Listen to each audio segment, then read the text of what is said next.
Кыргызстанга баасы 300 миллион сомду түзгөн 84 килограмм алтынды мыйзамсыз алып кирүү аракети көрүлгөн. Бул тууралуу Улуттук коопсуздук мамлекеттик комитети билдирди.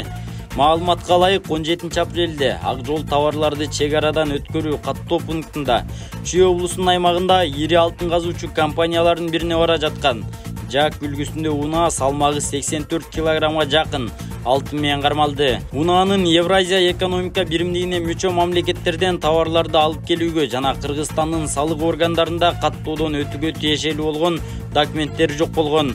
Учурда республикалык бюджетке келтирилген зыяндын көлөмүн аныктоо иштери жүрүп жатат. Ранее осмотренных и отпечатанных 400, 401, 402.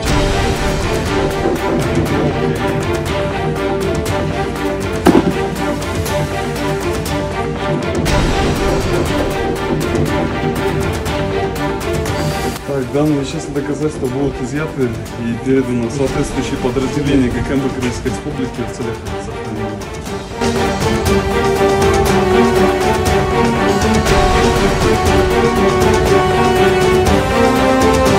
Тавхид ва Джихад Хатибазы террордук уюмунун Стамбулда ячейкасына тиешеси бар чет элдик жарандар кармалды. Бул тууралуу Улуттук коопсуздук мамлекеттик комитетинен билдиришти. Маалыматка ылайык кечээ 17 апрелде Улуттук коопсуздук мамлекеттик комитетинин Ош шаары жана Ош облусу боюнча башкы башкармалыгы тарабынан жүргүзүлгөн эл аралык террористтик уюмдарга каршы күрөш боюнча ыкчам издөө иш-чараларынын жүрүшүндө Тавхид ва Джихад Хатибазы террордук уюмунун Стамбулда ячейкасына тиешеси бар Өзбекстандын жарандары кармалды. Алар өз өлкөсүндө издөөдө жүрүшкөн.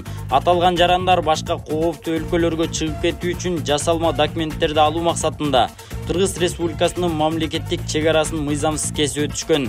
Бул факт боюнча Ош шаары жана Ош облусу боюнча башкы башкармалыгынын тергөө бөлүмү тарабынан Кыргыз Республикасынын кылмыш жаза кодексинин 378-беренеси Кыргыз Республикасынын мамлекеттик чек арасын мыйзамсыз өтүү боюнча кылмыш жасагандыгы үчүн кылмыштардын бирдиктүү реестрине катталып, Ош шаардык ички иштер башкармалыгынын убактылуу кармоочу жайына жайгаштырылды. Учурда тергөө амалдары жүрүп жатат.